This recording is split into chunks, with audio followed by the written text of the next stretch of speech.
Serial कथान कई का episode माया द्वारा कथा को ये बताने से शुरू होता है कि उसने वियान से उसके बारे में टुकड़ों में सीखा है।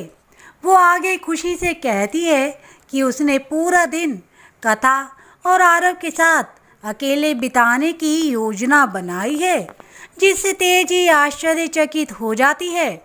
वियान माया के साथ रुकने की पेशकश करता है, लेकिन माया ये कहकर इनकार कर देती है कि वो सिर्फ कथा और आरव के साथ समय बिताना चाहती है। वो कविता से माफ़ी भी मांगती है कि उसने पहले उसकी अनुमति नहीं ली, क्योंकि वो ग्रेवाल परिवार से कथा चुराने जा रही थी। जब माया कथा को अकेले कमरे में ले आती है तो वो एक कथा से पूछती है कि क्या वो वियान से शादी करके वाकई खुश है। कथा बिना सोचे समझे हाँ में जवाब दे देती है, जबकि माता बताती है कि विराज द्वारा तेजी को दूसरी महिला के लिए छोड़ने के बाद वियान पूर्वाग्रहस्थ हो गया है, क्योंकि वो सोचता है कि हर महिला सोना खोदने वाली होती है। मंद मुस्कान के साथ कथा कहती है कि अब वियान को विराज के बारे में सच्चाई पता है और उसने खुद में बहुत सुधार किया है।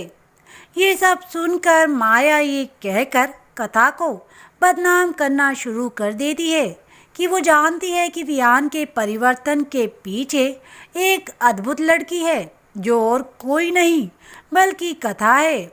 इससे कथा शर्मा जाती है जब आरव माया के लिए कुछ खाना लेकर कमरे में प्रवेश करता है, जिसे माया बहुत उत्साह से खाती है। आरव के साथ समय बिताकर माया भावुक हो जाती है, क्योंकि इससे उसे वियान के बचपन की याद आ जाती है।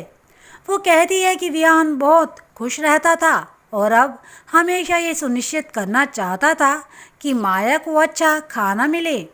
वियान के बचपन के बारे में माया की बातें सुनकर कथा मुस्कुराती है, जब माया अचानक कहती है कि वो अपने रघुवंशी परिवार में कथा और आरव का स्वागत करने के लिए बहुत उत्साहित है। वो दो और बच्चों कथा और आरव की देखभाल करने की उम्मीद कर रही है, और कथा माया को देखती है उसके आकर्षण से मोहित हो जाती है। दूसरी ओर कैलाश कविता से कहता है कि वो माया की उपस्थिति से बहुत खुश है, क्योंकि उसने देखा है कि कैसे माया ने वान्या का पक्ष लिया है।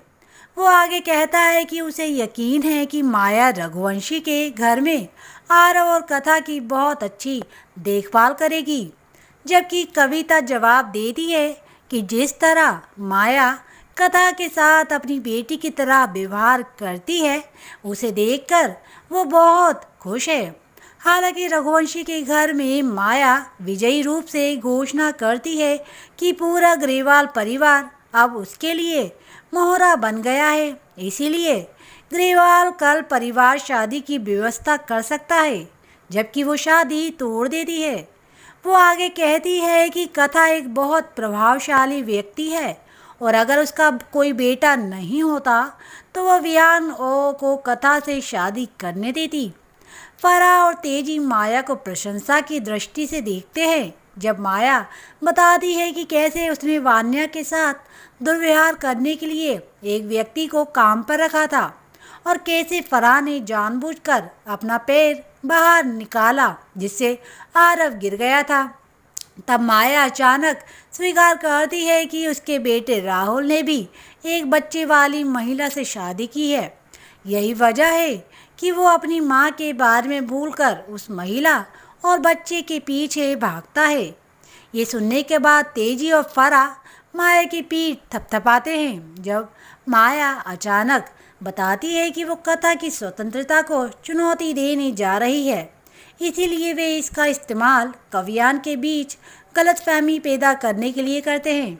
अगले दिन वान्या एक ब्लूप्रिंट के साथ एहसान के कमरे में प्रवेश करती है और गलती से डेमो मॉडल को हिट कर देती है। फिर भी एहसान को गुस्सा नहीं आता है। बल्कि वो वान्या को पिल्ला जैसी आंखों से देखता है। हालांकि जैसे ही ईशान को याद आता है कि कैसे वो प्रतिबद्धता नहीं चाहने का मजाक उड़ाता था, वो गुस्सा होने का नाटक करना शुरू कर देता है और कमरे से बाहर चला आता है।